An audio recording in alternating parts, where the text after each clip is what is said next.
RT, and a lot of people wanted me to do a video on the whole Lil Snupe situation, but I want to shout out Shaquille on Facebook and Rebel Flow. They were the main ones. Shaquille was the first one to send me the story, and Rebel Flow was really on me to do the story.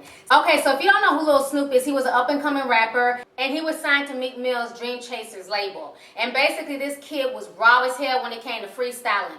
A lot of folks did not know who Lil Snupe was until he had won $10,000 in a freestyle battle. So basically, he had went against this dude named Retro, who was signed to Deshaun Jackson, the football player. He was signed to his label, and they did a freestyle challenge. It took about 30 minutes. T.I. was there, Mike Vick was there. It was a lot of people there, and Lil Snupe ended up winning this battle. So after he won the $10,000, Meek Mill ended up taking that $10,000 and donating it to a school. So this whole situation is really sad because this little boy is very talented, and you guys know the art of freestyle is almost dead in the water. You don't see a lot of people freestyling no more. Everything is written or ghost written. The only time I really even hear about freestyling is when people are doing battle rapping. But this boy was very, very talented. His flows were on point, and I think he could have been very, very big in the game. But unfortunately, his life was cut short. So shortly after his 18th birthday, about 7 days later, Lil Snupe was shot and killed at 4 o'clock in the morning in an apartment complex. And what happened is that basically he was playing a video game with an older man, the man by the name of Tony Holden. He was a 36-year-old man, and they were up till about 3 in the morning, and they had put some money up on the game, and Lil Snupe ended up beating him. And the man felt some type of way. Lil Snupe was talking shit to him or whatever. And instead of him chin-checking him, cussing him out, putting him in his place because the 18-year-old is a shorty, he decides to kill this young man. Took his life out just like that. You know, I find this whole situation really, really fucking disturbing. First of all, you're a 36-year-old man. Why the fuck are you hanging around with an 18-year-old? Second of all, obviously this man has no life, no goals, and no ambitions. Because any other 36-year-old would have been in bed because they had to be at work the next day. What 36-year-old has so much ample time that they can sit up all night and play video games against an 18-year-old? Most adults have enough common sense to realize that they're not really going to beat many teenagers. Why? Because once you're an adult and you're out in the real world and you're really working, you don't have a whole day to invest into Call of Duty. You don't have a whole day to invest into video games. 9 times out of 10, when you play against somebody who's 18 and younger, they're naturally going to beat you. Not all the time, but most of the time because they have time to put into these games. So how you going to get mad because you lose to an 18-year-old? That's what they do. That's all they do is play damn video games. You know, I just think this is really sick to know that somebody lost their life behind a video game. It just goes to show you how evil and how jealous some people can be. So after Lil Snupe's death, a lot of people were blaming Meek Mill. A lot of people was cussing him out, going in on him on Twitter, saying that he should have took Lil Snupe out the hood. When he got that $10,000, he shouldn't have donated to the school. He should have gave that money to Lil Snupe and his family. Then came out all types of Illuminati conspiracy theories, and that's what me and Rebel Flow was talking about. A lot of folks were saying that he was a blood sacrifice. Okay, so in my opinion, I don't see this as a blood sacrifice. I understand everybody wants to blame Meek Mill, but honestly, I can't blame Meek Mill. You got to look at it like this. Lil Snupe was up and coming. Most people didn't even know who he was until he passed away. So it wasn't, if he's going to do a blood sacrifice, wouldn't it make more sense to sacrifice Rick Ross? Being that Rick Ross is a multi-platinum selling artist, why would you sacrifice Lil Snupe? Lil Snupe is not worth anything to him dead. He was worth more to him alive than dead. So I get so tired of the conspiracy theories. Every death is not Illuminati. Every death does not have to do with the powers that be. Some people are just fucked up and some people are just evil. And that man who took this little boy's life was just straight up evil. But unfortunately for him, he stayed in a lifestyle that he didn't need to stay in. See, what a lot of folks need to realize, especially if you're a rapper, or if you're up and coming, you know, if you're doing stuff that people find as easy, or they feel like, well, damn, why him and not me, or I can do that, you know what I'm saying? What's it about her, or what's it about him? When you do something that people think is easy, then that breeds jealousy. You know, everybody thinks they can rap. Everybody thinks they can be a singer. Everybody thinks they can be the next superstar. Everybody thinks they can do commentary on YouTube. Anything can breed jealousy.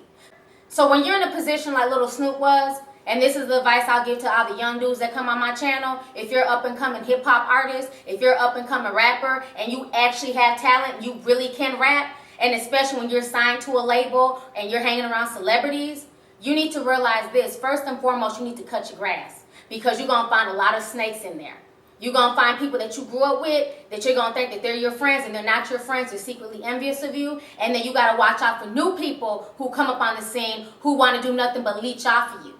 So you need to make sure that you watch out for both types of people, because everybody's not your friend, especially when it comes to fame, power, money, and especially as you're growing and you're seeking stardom, everybody's not happy to see that. I would say reduce the number of associates that you have. You need to have 1 or 2 close friends. You don't need a whole entourage, because when you have a whole group of people around you, you can't keep an eye on everybody. Definitely make sure to watch all those new folks coming around you, because like I said, a lot of new people only come around because they're leeches. And when you get a chance and when you get that money, get your ass up out the hood. It doesn't make any sense to stay in the hood, stay in a negative environment when you're trying to do something better. Most people who are in the hood don't want to be there, but they don't know any way out. They don't know anything better. All they know is to be in the hood, be on Section 8, food stamps, and struggle. That's all they know, and it's a generational thing. So when you have goals of leaving the hood, people want to pull you down. They don't want to see you do better than them. Misery loves company. So when you get money, fuck all that, oh, you not real no more, you leaving the hood. You know, you better move the hell up like the Jeffersons and leave them motherfuckers behind. Because a real friend, somebody who supports you, somebody who really cares about you, they want to see you do better. They want to see you elevate. They don't want to see you stuck in the hood. They don't want to see you stagnant. Only a crab in the barrel motherfucker want to see you in the hood, still struggling and still on their level. So once you make it, once you get that first check, get the hell up out the hood. Leave them people behind you, because most of them are jealous and have animosity towards you any damn way. I think this whole situation is just crazy. It could have been prevented. Tony did finally turn himself in 2 days ago. I think he turned himself in because he's probably scared he's going to get killed if them boys got a hold of him. You know, so I don't know what's going to come from this. I'm sure he's going to end up doing time in prison, but this was so not worth it. You're a 36-year-old man. Now he's going to be locked up for the next 20 to 30 years. An 18-year-old boy done lost his life over what? A video game. When this grown-ass man should have been at work trying to provide for his own family. You taking the life of somebody else's family member. So this whole situation just pissed me off. But again, I can't blame Meek Mills, because I look at it like this. If you work for a company, and if you were to die today, your employer don't owe you or your family nothing. If they choose to pay for your burial expenses, if they choose to, give you some money, that's because they want to do it. It's not because they have to. They expect for you to have life insurance. They expect for you to be covered. It's nobody's job to take care of anybody. He was Meek Mill's artist.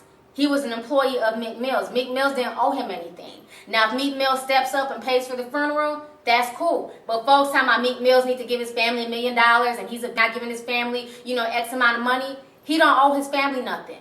His relationship was with Lil Snupe, and from everything I've read and seen, he just recently met him. This wasn't somebody that he grew up with. Lil Snupe is from Louisiana. Meek Mills is from Philly, so it's not like they grew up together. So I don't understand why people are so quick to blame him. Let's blame the person who took this young man's life. Let's stop with the conspiracies. Let's stop blaming Meek and everybody else. Could Meek have took him out the hood? Possibly. But nobody owes you anything in life. I do think that when he won that money, they should have gave him that money, but they chose to donate to the school. Okay, well, it is what it is. The only person I blame in the death of this young man is Tony Holden with his life. So anyways, go ahead and leave a comment. Let me know what you guys think about the entire situation. Do you feel like Meek Mills is to blame and Meek Mill should have took him out the hood? Do you feel like this was something that was out of Meek Mill's control and the blame solely goes on Tony? And then how do you feel about when people are starting to come up and people are blowing up, the jealousy, the animosity? Do you agree that, once you get a certain amount of money, you need to leave that particular lifestyle alone? You need to get up out the hood. You need to stop fooling with the same people that you was fooling when you was broke.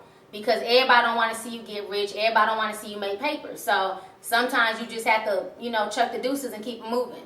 So anyways, go ahead, leave a comment. Let me know what you guys think about the entire situation. All right, deuces.